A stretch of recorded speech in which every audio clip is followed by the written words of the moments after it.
할렐루야. 하나님의 은혜와 사랑하심이 오늘도 여러분 가운데 있기를 주님으로 축복합니다.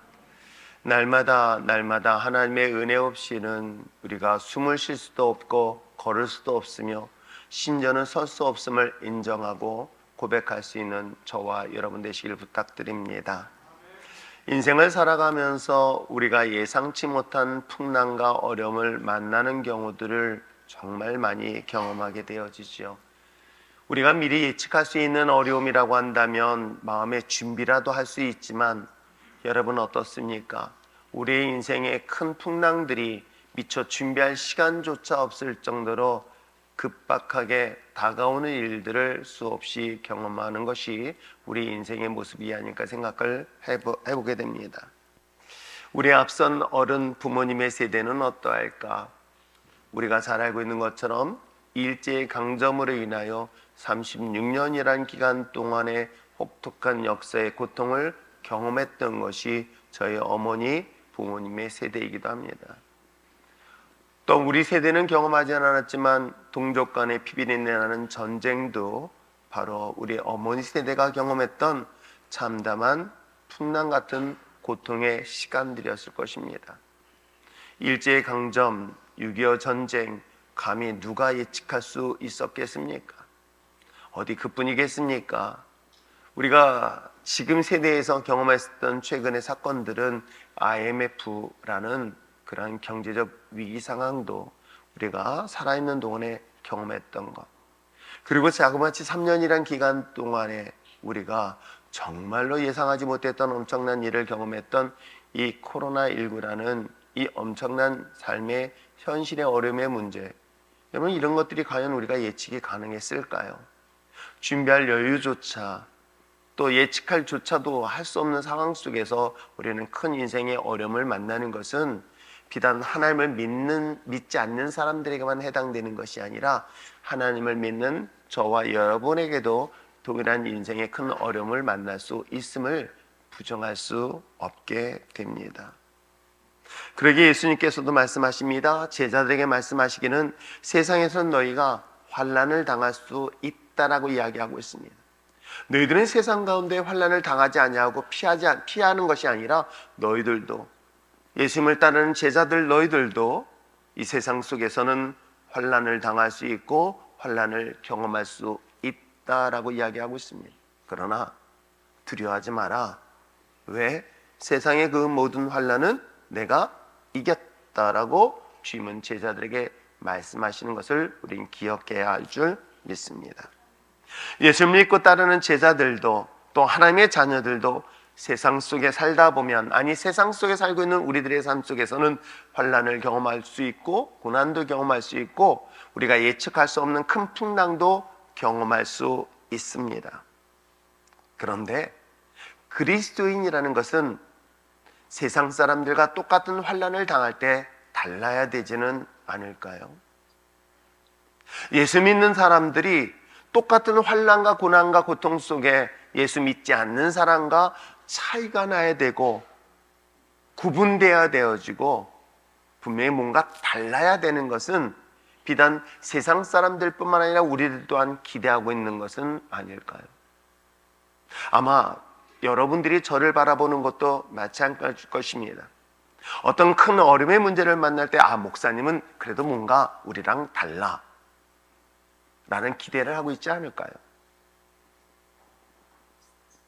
율전계를 섬기는 우리 장로님들, 그들에게도 큰 위기를 만나고 어려움을 만나고 시험을 만났을 때 그래, 집사는 우리보다 뭔가 다르게 그 어려운 위기들을 극복할 것이야 라는 또 다른 기대를 바라보고 있는 것 또한 사실 아닐까요?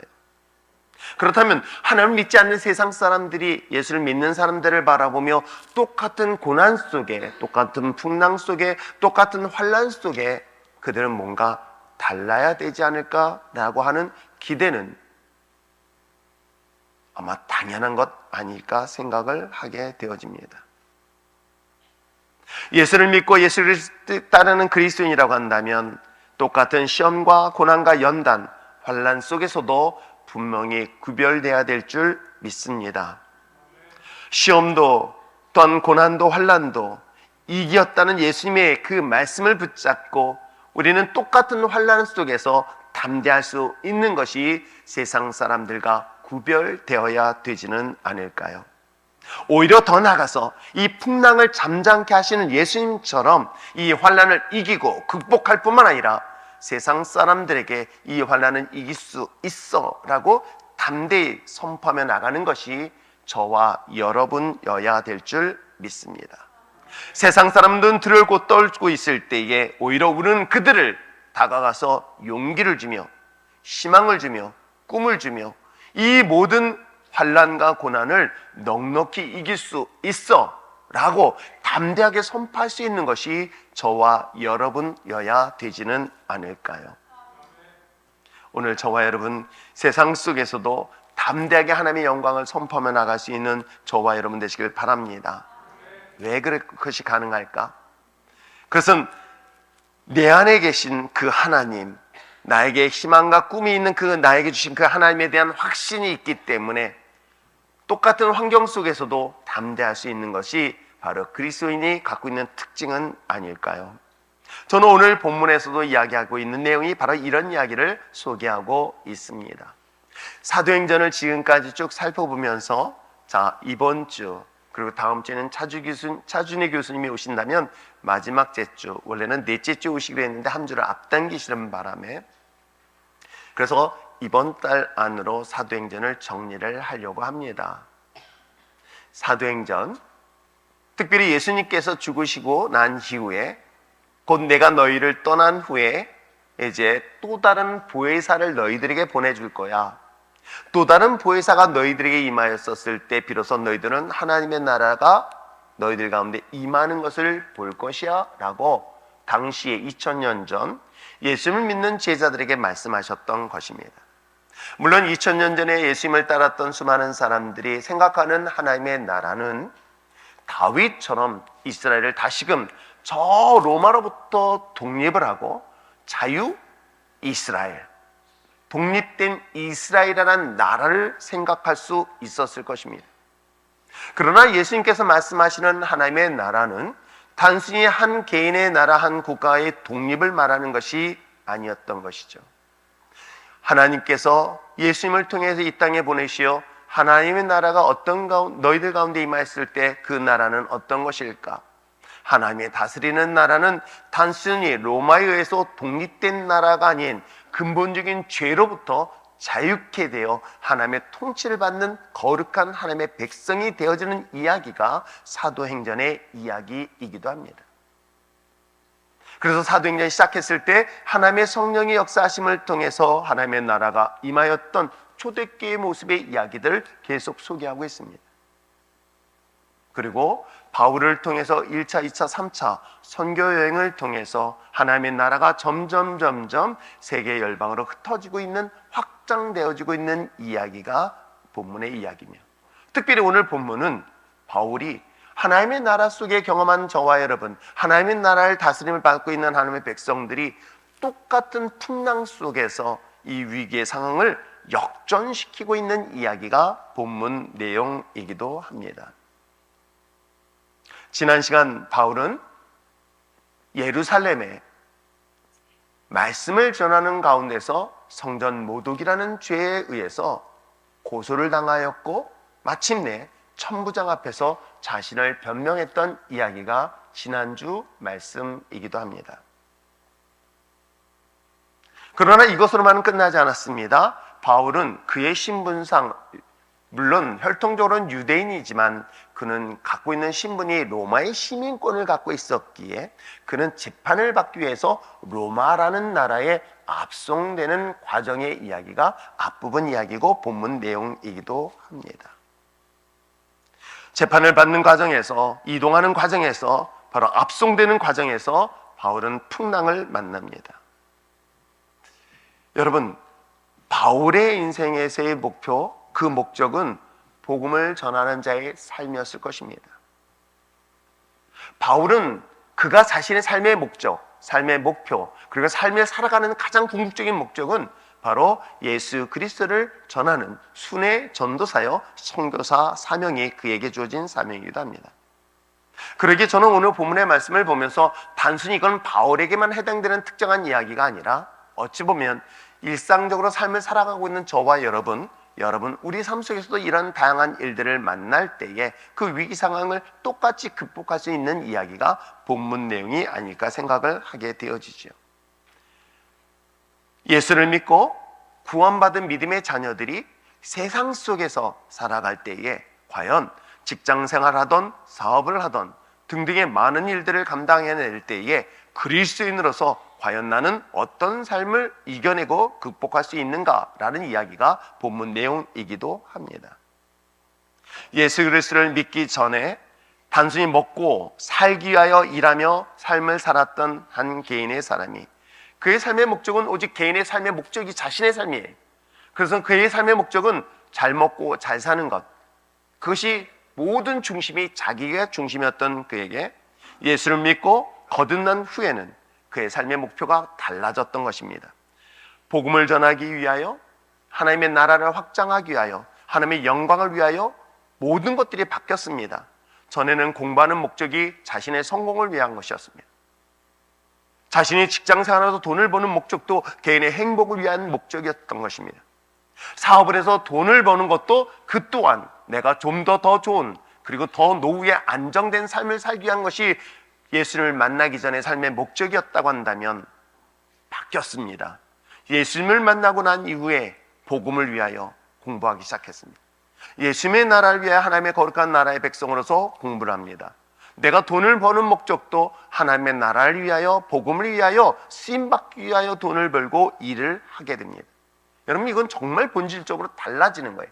단순히 먹고 살기 위한 삶의 목적이 아니라 하나님의 거룩한 나라, 즉 그리스도인으로서 세상 속에서 하나님의 영광의 도구로 쓰임받기 위하여 일을 하고 공부하고 사업을 하는 사람으로 바뀌어지는 이야기가 바울의 이야기처럼 오늘 우리들의 삶 속에서도 동일해야 될 줄 믿습니다.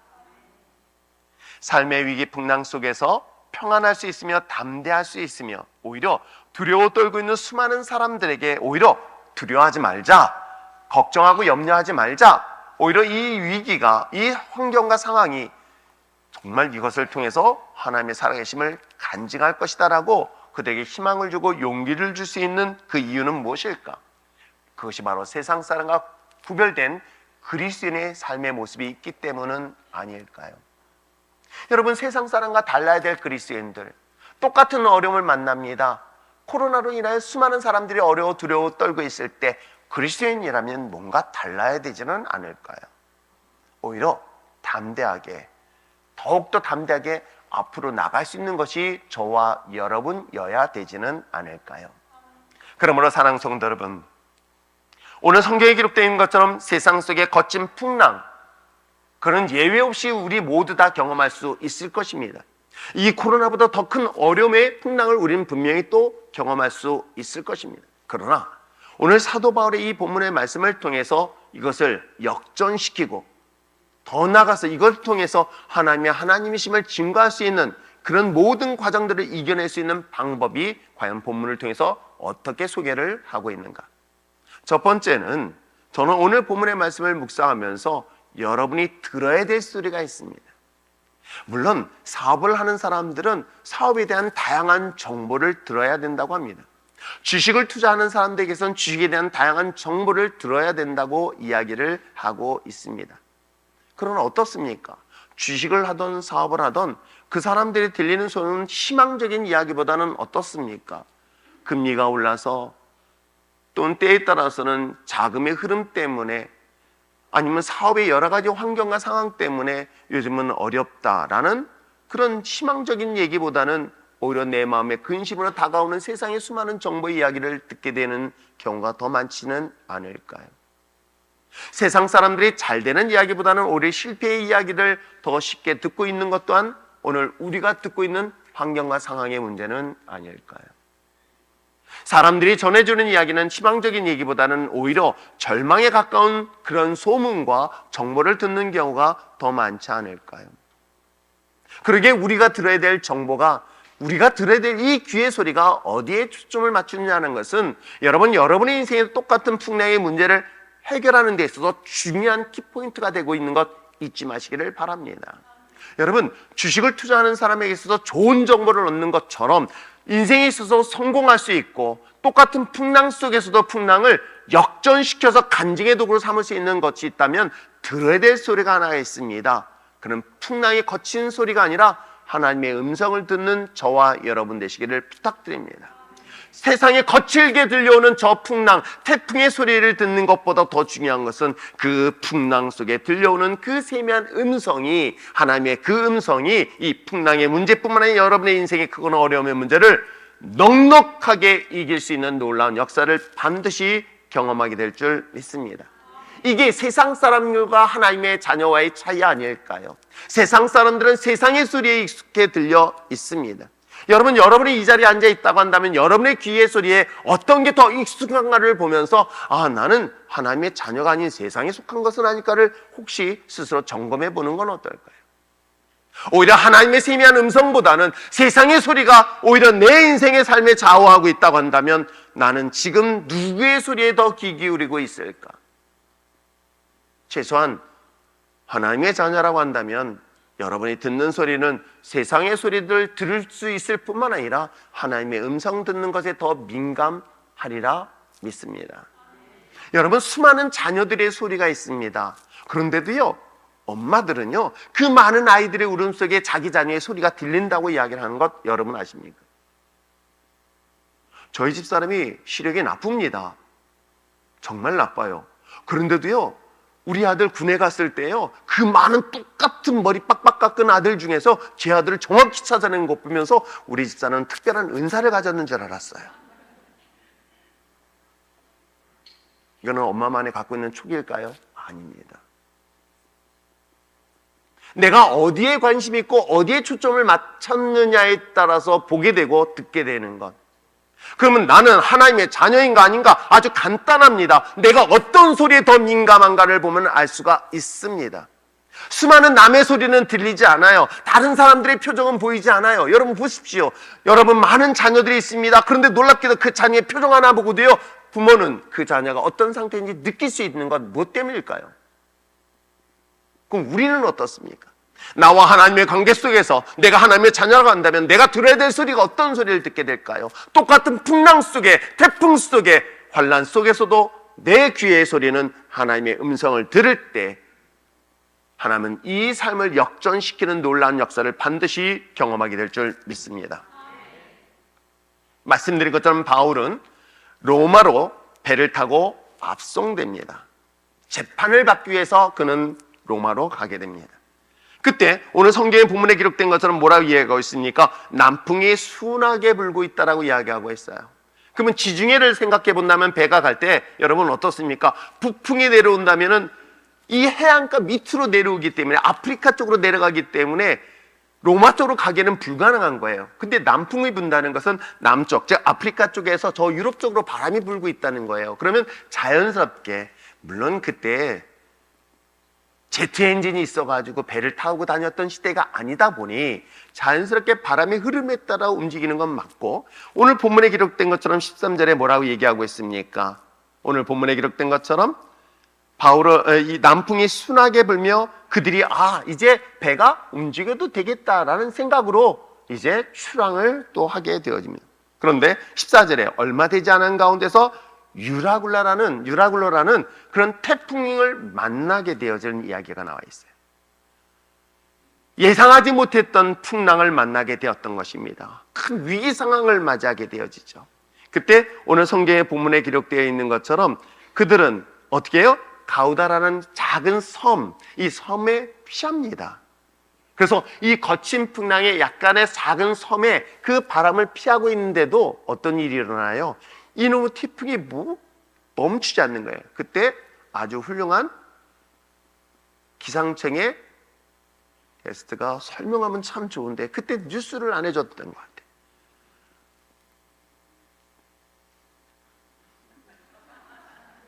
그때 기울였으면 되는데.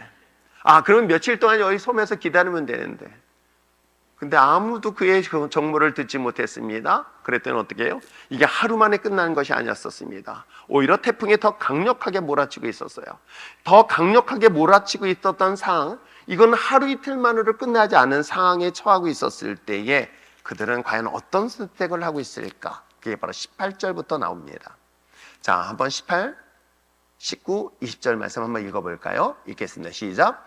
우리가 풍랑으로 심히 애쓰다가 그 이튿날 사공들이 짐을 바다에 풀어버리고, 여기까지. 여러분 생각해 보세요. 이제 그 먼 거리에 항해를 하기 위하여 이제 예루살렘으로부터 출발을 합니다. 로마를 향해 가고 있는 과정에서 풍랑을 만났습니다. 근데 사실은 그 길을 가는 과정에서 충분한 식량과 물과 그런 것들을 배에 실었던 것은 분명히 맞을 거예요. 그런데 태풍으로 인하여 큰 위기를 만나니 가장 필요한 것들, 최소한의 것들을 뺀 나머지 뭐예요? 그들이 먹을 생필품들을 다 바다에 던집니다. 그래서 배를 가볍게 하는 것들이 아마 생존 방법 중에 하나일 것입니다. 자, 그러면서 19절은 어떻게 될까요? 읽겠습니다. 시작. 사흘째 되는 날에 배의 기구를 그들의 손으로 내버린다. 여러분, 하루 이틀 만에 끝날 태풍이 아니었던 거예요. 그로부터 사흘이 지났는데도 여전히 태풍이 강하니 이제는 장비까지 되어 던져버릴 상황에 이르게 되었던 것입니다. 그런데 20절은 어떻습니까? 읽겠습니다. 시작. 여러 날 동안 해도 별도 보이지 아니하고 큰 풍랑에 그대로 있음에 구원의 여망마저 없어졌더라.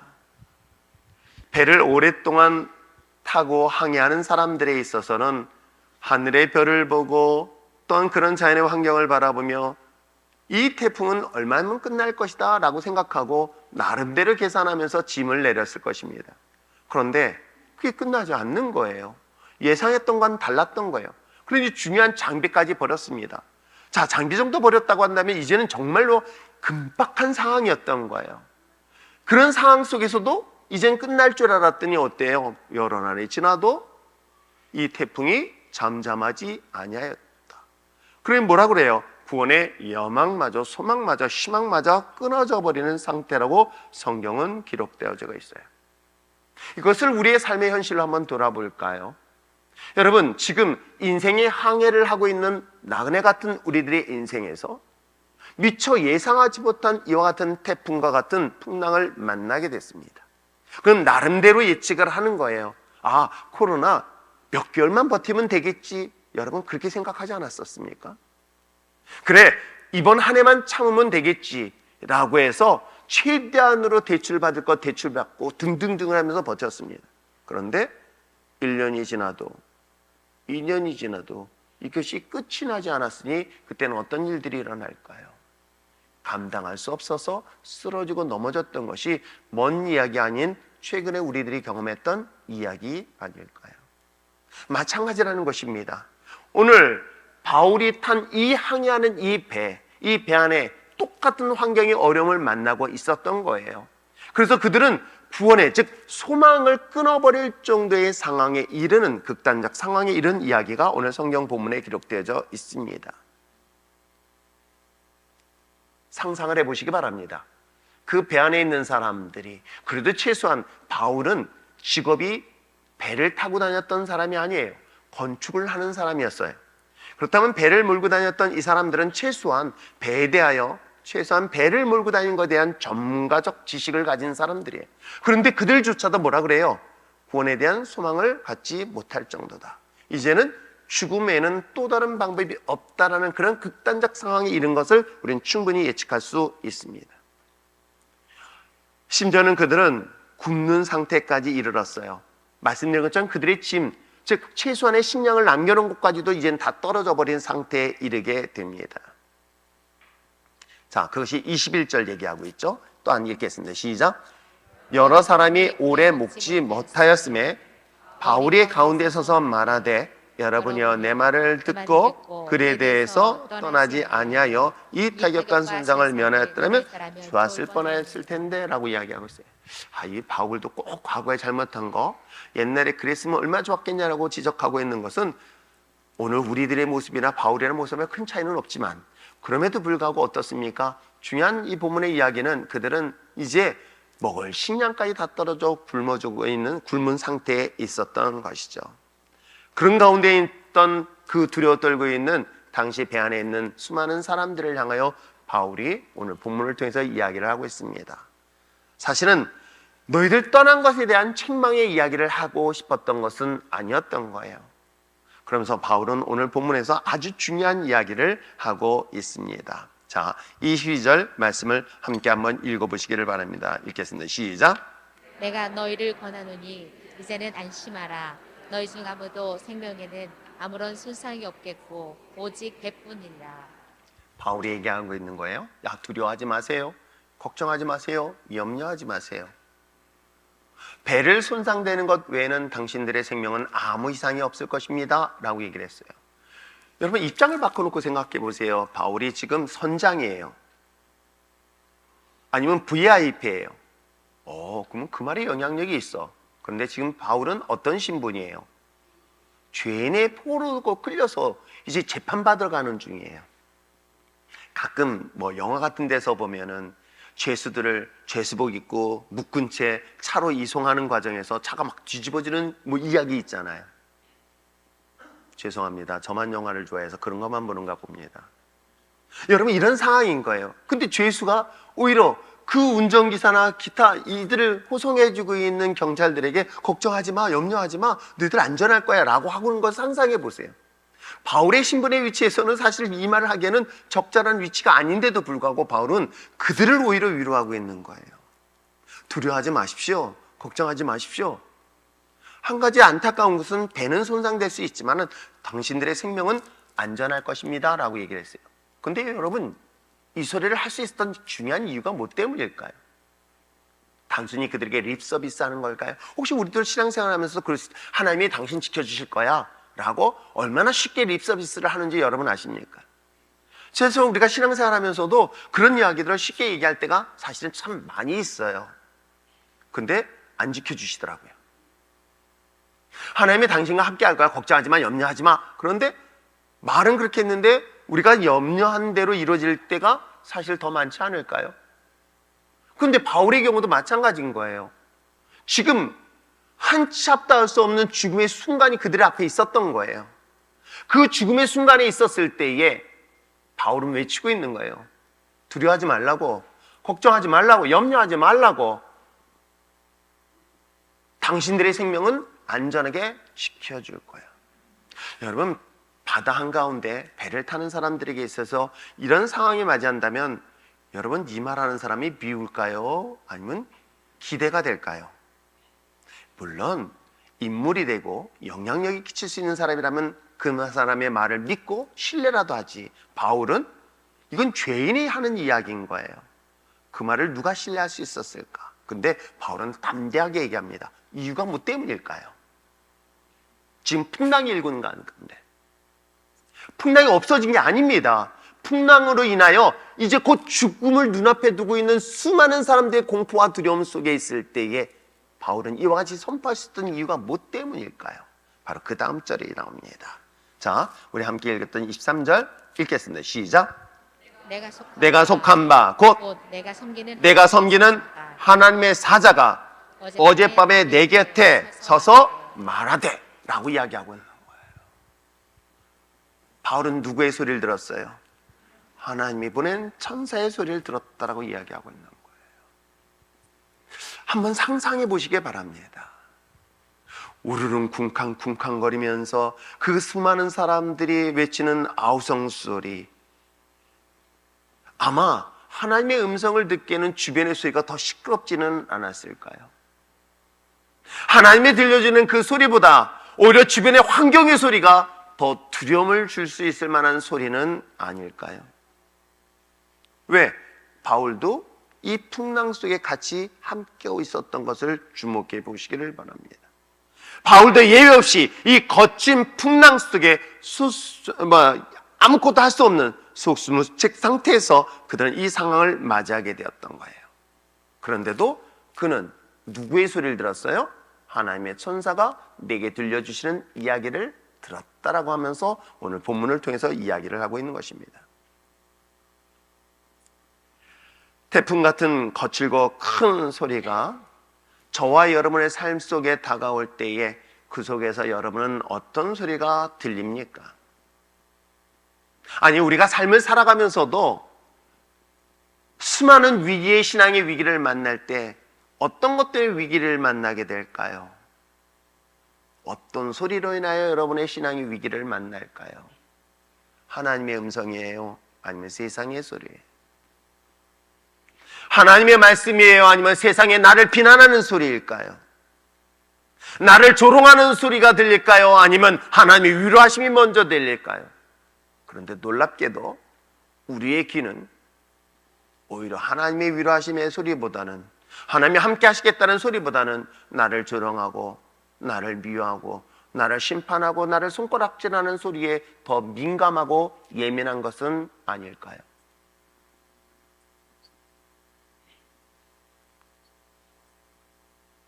하나님의 소리와 우리는 세상에서 나오는 소리, 이 두 가지 소리 속에 살고 있음을 부정할 수 없습니다.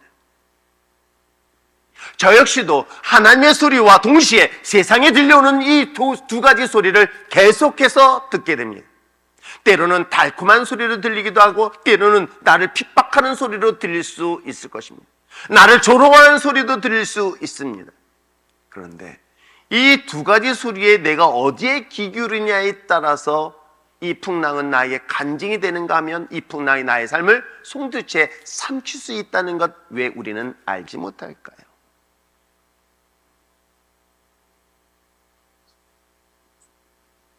우리는 마이크를 통해서 여러분은 귀에 들고 있습니다.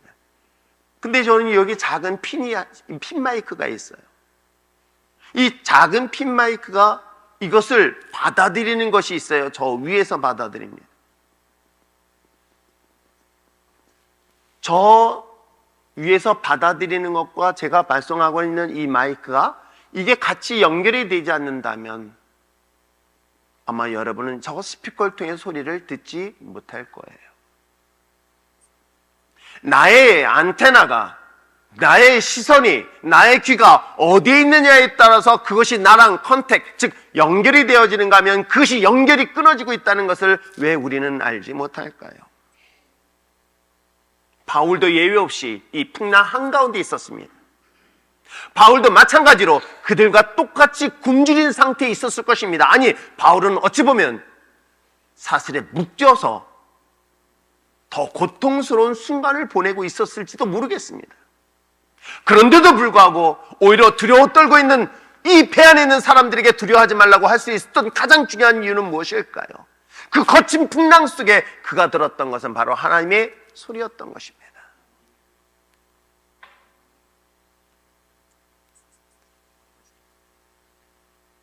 여호수아에게 하나님의 큰 미션을 주어집니다.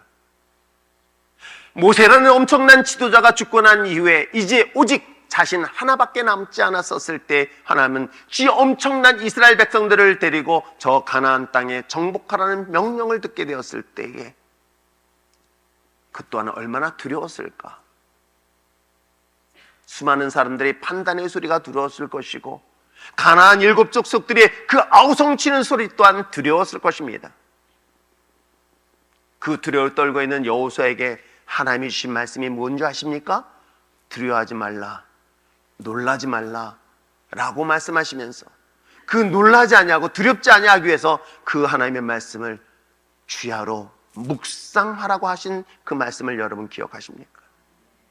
여러분, 내가 살기 위하여, 내 생명이 살기 위하여, 내 가정이 살기 위하여, 이 교회가 살기 위하여, 이 나라, 이 민족이 살기 위한 것이라면 우리는 세상의 수많은 소리가 아닌 하나님의 음성을 들을 때 거기에는 희망이 보이고요, 거기에는 생명이 살아날 수 있다는 것 잊지 마시길 바랍니다. 여러분, 한 아이가 삶과 죽음의 기로 속에서는 그 아이에게는 음식을 먹을 때 가능성이 보입니다. 사람이 점점 죽음을 눈앞에 뒀을 때는 심지어는 물조차도 먹기 힘들어지게 됩니다. 그러나 물을 마실 수 있는 힘이 생기고 음식을 삼킬 수 있는 힘이 생기면 그 사람에는 살 수 있는 가능성과 소망이 보입니다. 그렇듯 나의 생명이 살고 나의 가정이 살고 나의 사업장이 살고 이 나라 이 민족이 살기 위해서라면 우리가 반드시 들어야 될 소리가 있으니 그것이 세상의 수많은 정보의 소리 아닌 하나님의 음성을 들을 때 여러분의 영혼이 소생케 되는 놀라운 역사를 반드시 경험하게 될 줄 믿습니다.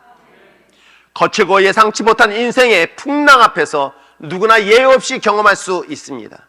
문제는 견딜 수 있고 이겨낼 수 있으며, 마침내 그것이 간증히 할 수 있었던 중요한 요소는 그 엄청난 태풍 속에 이 세미하게 들려주시는 그 하나님의 음성이 이 거친 풍랑의 소리를 이길 줄 믿습니다. 이것이 오늘 바울이 이 위기를 극복하는 첫 번째 요소였던 거예요. 자, 하나님의 음성을 듣는 것만큼 또 하나 중요한 이유가 하나 있어요. 그것은 바로 자신이 왜 살아야 되는가, 무엇 때문에 살아야 되는가라는 삶의 목적을 분명히 할 때 이 풍랑의 위기를 극복할 수 있습니다. 여러분에게 한번 스스로 질문을 던져보고 여러분들이 이 질문에 답을 한번 보시길 바랍니다. 여러분의 삶의 꿈은 무엇입니까? 에이, 살 만큼 산 사람이 무슨 꿈이 있겠어? 저에겐 꿈이 아직도 있어요. 물론 궁극적인 개인의 꿈은, 저는 영원한 하나님의 나라에 대한 꿈을 갖고 있어요. 그러면서 또 다른 꿈이 있어요. 어제 밤 10시까지 이 본당, 이 강대상을 부셔놓을 정도로 뛰어다녔던 아이들이 있어요. 6명의 아이들. 다음 주에 특송하겠다고 준비하고 있는 아이들이에요. 아이들을 보면서 저에게 갖고 있는 꿈이 있어요. 아니, 저는 여러분을 한 사람 한 사람 보면서 꿈을 갖고 있어요. 이분을 어떻게 하면 하나님의 거룩한 백성, 하나님의 거룩한 천국의 백성으로 귀하게 쓰임받게 할 것이에 대한 꿈을 저는 갖고 있어요. 여러분의 삶의 목적은 무엇일까? 내가 삶을 살아가는데 삶의 궁극적인 꿈이 무엇일까? 여러분, 이 질문을 스스로 던져보시기를 바랍니다. 배를 타고 항해합니다. 항해하는 데는 분명한 목적지가 있었던 거예요. 이 배는 로반을 향하여 가고 있었던 것입니다. 그런데 여러분, 이 배가 그 목적지를 잃어버렸다고 생각해 보세요. 그걸 난파선이 되는 거예요. 왜 우리 인생이 난파선과 같은 삶을 살게 되었을까? 궁극적인 인생의 목적을 잃어버렸기 때문은 아닐까요? 그러니 그런 난파된 인생은 흘러가는 물결에 따라 바람 부는 대로 이리저리 삶을 낭비하다가 마침내 죽음을 맞이하는 그런 삶의 모습은 아닐까 생각해 봅니다.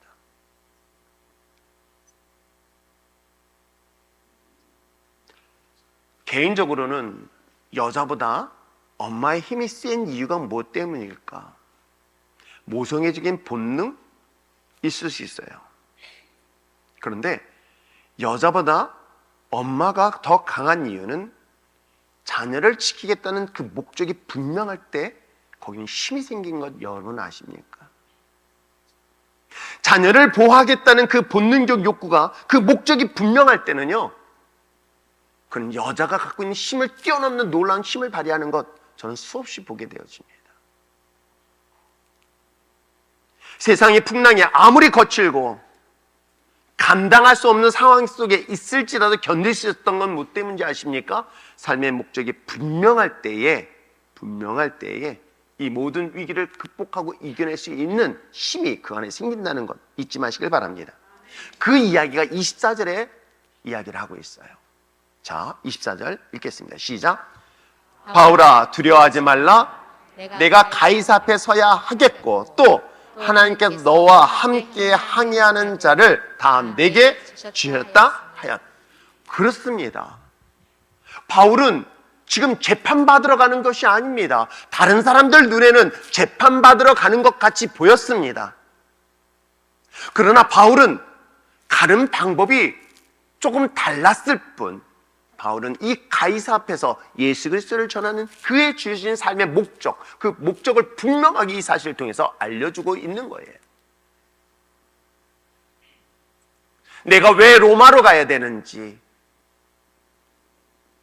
내가 내 인생을 살아가는데 왜 살아야 되는지를 분명히 아는 자들에게는 이 어떤 환경의 어려움 속에서도 넉넉하게 이길 수 있으나, 여러분, 그 목적을 잃어버리면 그 목표를 잃어버리면 놀랍게도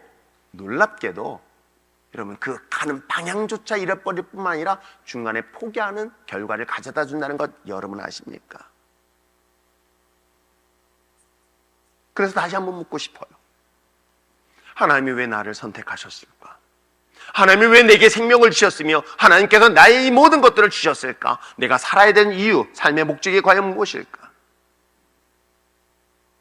바울에게 있어서 그를 선택하고 그를 부르시고 그에게 하나님이 주신 사명은 로마의 황제 가이사에게 설 것, 즉 그 앞에 서서 하나님의 복음을 전할 것에 대한 이야기를 하기 위함이고, 더 나아가서 너희 배 안에 있는 이 사람들의 생명을 너에게 맡길 것이다. 그것이 그에게 주신 사명이고 그에게 주신 삶의 목적이고 그가 존재해야 될 이유를 성경은 분명히 알려주고 있기 때문인 것을 볼 수가 있습니다.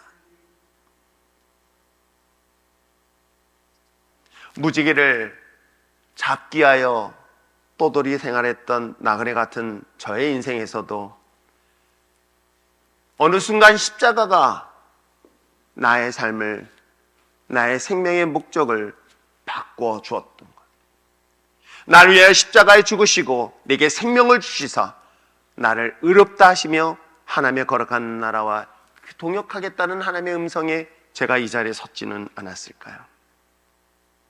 그렇습니다. 과거의 주님을 만나기 전에는 그 삶의 모든 중심이 저였던 것입니다. 그랬던 제가 예수님이 날 위하여 죽으셨던 그 십자가의 사건을 통해서 내가 무엇 때문에 살아야 될지를 분명히 알게 되었고, 더 중요한 것은 나같이 보잘것없는 저를 하나님의 거룩한 나라에 내가 너를 동역자로 삼겠다는 그 음성이 저에게는 얼마나 두려움으로 다가왔는지 모릅니다. 내가 살아야 되는 이유, 내가 돈을 벌어야 되는 이유, 내가 공부해야 되는 목적, 내가 삶을 살아내야 하는 가장 궁극적인 목적은 나를 위하여 죽으신 그 십자가의 복음의 능력 때문임을 전하기 위한 사명인 것이 결국 구원받은 믿음의 자녀들의 삶의 궁극적인 삶의 목적은 아닐까요? 그것이 곧 하나님의 꿈이 나의 꿈이 되었으며 하나님의 뜻이 나의 삶의 목표가 되었기에 저는 이 자리에 설 수 있었으며 수많은 환경의 상황 속에서도 요동 없이 올 수 있었던 것은 바로 2000년 전 바울의 모습처럼 오늘 우리가 살아가야 될 모습은 아닐까요?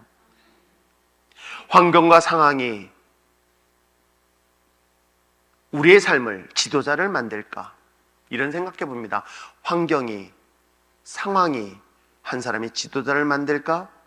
아니면 사명이 지도자를 만들까? 저는 오히려 후자가 더 확실하다고 생각합니다. 환경과 상황 때문에 지도자가 되는 것이 아니라 그에 주신 사명 때문에 하나님의 거룩한 지도자가 나올 수 있다. 여러분, 직분도 마찬가지 아닐까요? 하나님이 주신 내 사명 때문에 사명을 감당할 때에 하나님께서는 그에게 합당한 놀라운 능력을 주시게 될 줄 믿습니다. 그러기에 요셉과 같은 지도자가 나올 수 있었던 것이겠죠. 그에 주신 하나님의 사명, 그 복음의 사명이 저와 여러분의 사명이 되어야 될 줄 믿습니다. 특별히 목회자, 선교사만이 하나님의 사명을 감당하는 것이 아닙니다. 여러분의 가정의 주부로 이 또한 하나님이 주신 중요한 직분이라는 것 잊지 마시길 바랍니다. 학생 입장에서는 내가 학생이라는 것으로 끝나는 것이 아니라 학생으로서 하나님의 사명을 감당해야 될 거룩한 믿음의 자녀라는 것 잊지 마시길 바랍니다. 직장인, 사업장을 하시는 분들도 마찬가지인 거예요. 이것을 통하여 하나님의 거룩한 성사에게 도구로 쓰임받는다는 것 잊지 마신다면 여러분, 이 삶의 목적이 분명한 자들에게는 이 모든 위기를 넉넉하게 감당할 수 있는 놀라운 역사를 반드시 경험하게 될 줄 믿습니다. 이런 하나님의 사명이 분명한 자들은 또한 하나님의 음성을 듣게 되어질 뿐만 아니라 더 중요한 건 뭔지 아십니까? 그 하나님을 믿는다는 거예요. 오늘 믿었다가 그 다음날 의심하는, 그게 아닙니다. 여동함 없이 믿게 되는 거예요. 목회를 하고 신앙생활하면서 성경을 연구해 보니까 하나님은 우리에게 딱 두 가지 질문을 해요. 첫 번째는 너 나 사랑하니? 라는 질문이에요. 자, 묻겠습니다. 여러분 하나님 사랑하십니까? 여봐요, 다 아멘해요. 자, 제가 한번 손들어 보라 그럴게요. 하나님 사랑하지 않는 분 손들어 보세요. 이렇게 하지 마세요. 왜 그럴 때 귀 만져? 자, 내가 한번 물어볼게요. 하나님 사랑하지 않는다. 야, 놀랍게도 한 번도 손 안 들어요. 왜요? 쑥스러워서 못 들어요. 하나님은 근데 그렇게 질문을 하지 않아요. 너 나 사랑하니? 라고 묻지 않아요. 그랬더니 묻는 사람이 있었대요. 누구? 베드로. 그런데 하나님은 나에게 사랑하는 걸 어떻게 묻는지 아세요? 너 있는 건 나한테 줄 수 있겠니? 라고 물어봐요. 너 시간을 나한테 줄 수 있겠니? 너 물질을 나한테 줄 수 있겠니? 너 가지고 있는 재능과 달란트를 나한테 줄 수 있겠니? 너 여름 휴가 되게 중요한 시간이지? 그 시간 나한테 맡길 수 있겠니? 나를 위하여 줄 수 있겠니? 라고 하나님 물어보는 거예요. 여러분, 100세에 난 그 아들은 얼마나 귀할까요? 40대에 난 저를 우리 어머니는 얼마나 귀하게 여겼는지 여러분 상상도 못할 거예요. 저 그렇게 귀하게 자랐어요. 무시하지만. 그런데 100세에 난 그 아들을 하나님 물어보는 거예요. 아브라함에게 너 나 사랑하니라고 묻지 않아요. 그 아들을 나에게 줄 수 있겠니라고 묻는 거예요. 그래서 저는 신앙생활 하면서 하나님이 우리에게 질문하는 거, 너 나 사랑하니? 라는 것은 아주 간단한 질문이에요. 너 물질 너 나한테 줄 수 있겠니? 너 가지고 있는 시간을 나한테 줄 수 있겠니? 너 가지고 있는 재능을 나한테 줄 수 있겠니? 너가 가장 소중하고 사랑하는 것을 나한테 줄 수 있겠니? 라고 묻는 거예요. 근데 또 하나의 질문이에요. 너 나 믿을 수 있겠니? 라고 물어보는 거예요. 어떻게 물어본지 아세요? 자, 다시 한번 질문합니다. 자, 여러분 가운데 하나님 못 믿겠다 하시는 분 손 들어보세요. 갑자기 지영자매 손 아니지? 머리 만진 거지? 제발 좀. 제가 이렇게 질문할 때 저 얼굴 근처에 손 올리지 마세요. 깜짝깜짝 놀라요. 여러분, 혹시 못 믿겠다는 분, 하나님 못 믿겠다. 물론 여기서 교회 나온 지 얼마 안 되시면 못 믿을 수 있겠지만 대부분에서는 다 하나님 믿어야 합니다. 자, 제가 한번 질문합니다. 하나님 믿습니까? 그래서 부흥 강사님 오시면 그러잖아요. 믿습니까? 이럴 땐 이 목소리가 아니에요. 믿습니까? 그럼 어떻게 해요? 아멘 해요. 근데 하나님은 그렇게 질문 안 해요. 아세요? 너 환난 속에도 나 믿을 수 있겠니? 너 벼랑 끝에 서 있는데 너 나 믿고 그 발을 디딜 수 있겠니? 라고 묻는 거예요. 요단강이 있습니다.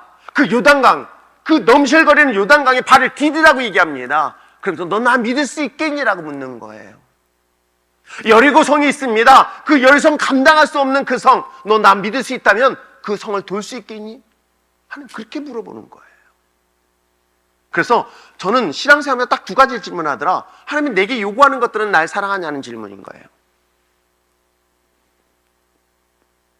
그럼 우리 아이들한테도 하잖아요.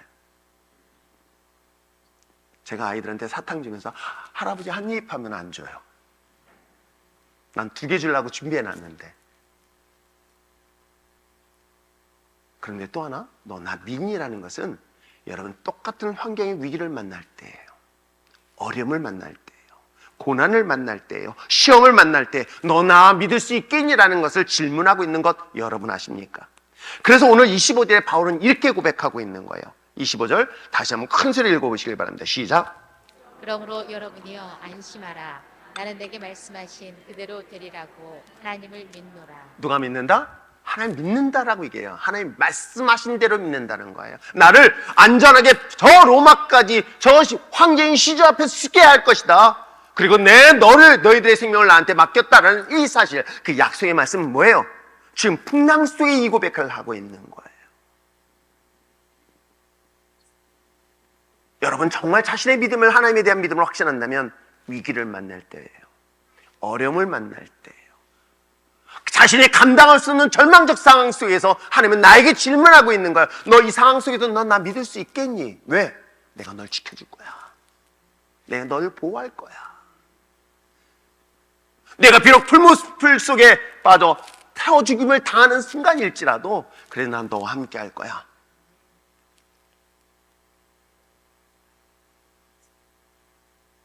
자신의 힘과 자신의 능력으로 감당할 수 없는 삶의 수많은 풍랑들을 우리는 경험합니다. 그것이 곧 하나님이 우리에게 질문하고 있는 거예요. 너 이 상황 속에서도 나 믿을 수 있겠니? 라고 질문하고 있는 거예요. 갈릴리 바다 한가운데 풍랑을 맞던 죽음의 공포 속에 두려워 떨고 있었던 예수님의 제자들, 그 풍랑을 주님께서 친히 걸어오시고 그 배 한가운데 들어서니 풍랑을 잠잠케 하신 그 성경의 역사를 여러분 기억하십니까? 제자들은 한 게 아무것도 없어요. 두려워하는 것 외에는 아무것도 없었어요. 그러면서 주님이 맨 마지막에 하신 말씀이 뭔지 아십니까? 믿음이 적은 자야. 여러분 하나님께서 우리에게 묻고 있는 거예요. 너 나 믿을 수 있겠니? 그랬더니 다 믿는다고 얘기해. 그런데 진짜 어려운 상황 속에서, 고난 속에 있을 때, 그런데 사실은 목사로서는 참 고민이에요. 성도들이 환난을 만나고 고통을 경험하고 시험을 만나면 그걸 제가 너무 마음이 아픈 거예요. 분명히 저것이 하나님이 주시는 연단이고 시험의 과정이고 저걸 통해 하나님이 더 믿음을 강건하기 위함이라는 것은 제가 알겠지만, 그런 거 있잖아요. 나는 고생하긴 좋아도 내 자식은 고생하는 거 싫다. 근데 반대예요. 나는 고생하기 싫지만 자식은 고생 좀 해도 돼. 이런 논리는 아닐 것입니다. 40년을 훈련받았던 여호수아, 막상 가나안이라는 정복을 눈앞에 뒀을 때 그 또한 두려웠을 것입니다. 여러분, 어린 다윗을 주목해 보시길 바랍니다. 다윗은 전쟁에 능한 용사가 아니에요. 그냥 목동일 뿐이에요. 직업이 전사로서 나가본 경험이 전혀 없는 사람이에요. 아니, 심지어는 전쟁의 경험이 많은 당시에 사울의 군사들도 두려워 떨고 있었던 골리앗, 누군들 두렵지 않겠습니까? 그건 누구나 예외 없을 것입니다. 그러나 여호수아는 하나님을 믿었어요.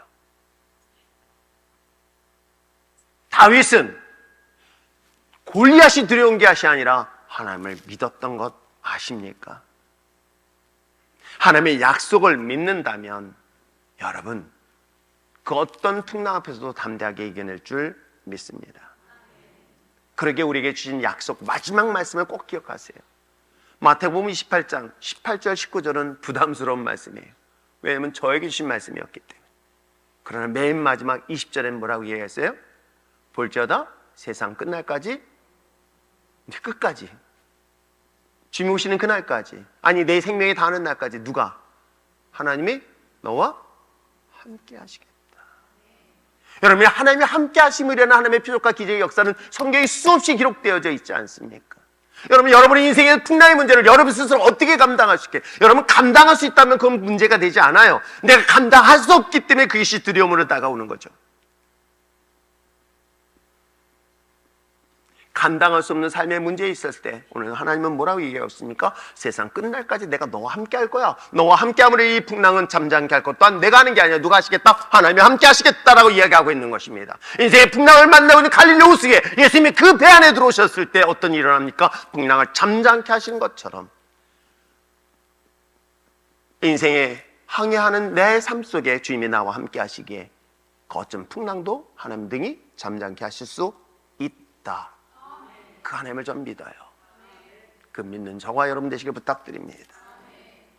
여러분, 여러분의 인생에서 크고 작은 풍랑의 문제, 그러나 작은 문제 감당할 수 있는 건 얼마든지 할 수 있지만 때에 따라서는 예상할 수 없는 엄청난 인생의 문제를 만날 때 오늘 본문의 말씀을 꼭 기억하시길 바랍니다. 하나님의 음성에 집중하십시오. 하나님의 음성이 듣는데 먼저 귀 기울이십시오.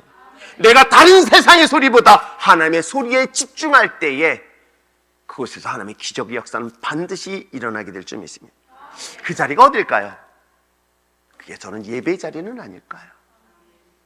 여러분, 큰 풍랑이 만날 때, 어려움을 만날 때 다른 곳으로 가지 마십시오. 두려워 떨고 그 세상 속에, 여러분 참 재밌는 거는 그 풍랑 속에 자기도 모르게 빨려 들어가요. 그럴 때는 어떻게 하나? 주님의 음성 소리에 나오십시오. 그것이 예배의 자리든 기도의 자리든 주님 앞에 나올 수 있는 여러분 되시길 다시 한번 부탁드립니다. 그러면서 한 가지, 하나님의 나를 부르신 목적을 기억하십시오. 예수님이 저를 위해서 왜 죽으셨습니까? 뭐 때문에 죽으셨습니까? 저와 여러분 왕같은 제사장과 왕 같은 직분을 우리에게 주셨다는 것 잊지 마시기를 바랍니다. 우리는 세상을 다스릴 사람들이지 세상을 지배받을 사람이 아니라는 것 잊지 마시기를 바랍니다. 가지고 내 주머니에 가진 것은 없지만 내가 주님의 백 믿고 세상과 맞짱 또 싸워 승리할 수 있는 저와 여러분들, 그게 바로 저와 여러분의 정체성인 거예요. 내가 하나님의 자녀로서 세상에 부끄러움 당하지 아니하도록 하나님께서 나와 함께 하시고 있다는 사실을 믿으시길 주님으로 축복합니다. 그래야 한다면 그 풍랑은 여러분에게 또 다른 간증이고 또 다른 누군가에게는 희망과 꿈을 용기를 줄 수 있는 놀라운 사건이 될 줄 믿습니다. 그게 바로 비전어린 거예요. 그것이 하나님이 주신 거룩한 백성들이 주신 사명인 거예요. 그러기에 저 역시도 그 사명에 따라서 여러분들의 꿈을 주고 싶은 거예요. 하나님이 여러분을 통하여 역사하실 것을 기대하면서 바라보고 있는 거예요. 여러분을 통해서 그 어떤 풍랑 앞에서도 담대하게 나가 그것을 역전시키는 하나님의 역사를 날마다 고백하며 나갈 수 있는 여러분 되시길 부탁드립니다. 지난 한 주간 동안에 안타까운 소식 들을 때마다 목사로서 참 마음이 아팠어요. 화재 사건으로 인하여 모든 것이 소멸됐을 때 그 소식을 듣고 또한 같이 울며 기도했습니다. 개인에게는 정말 참담한 어려울 수도 있어요. 왜 이제 신앙생활 막 시작하려는 사랑하는 딸에게 왜 이런 어려움이 있을까? 때에 따라서는 알 수가 없어요. 그러나 한 가지 분명한 것은 그런 풍랑과 어려움 속에서도 내가 들어야 될 소리는 저 거친 세상의 소리가 아닌 하나님의 음성, 그리고 나는 하나님의 자녀임을, 그리고 하나님이 나와 함께 하심을 믿고 나간다면 그 풍랑은 여러분의 또 다른 역사를 새롭게 만들어낸 도구가 될 줄 믿습니다. 이런 거룩한 믿음의 자녀들이 되어지기 위하여 날마다 주님 바라보며 나갈 수 있는 저와 여러분 됐으면 참 좋겠어요.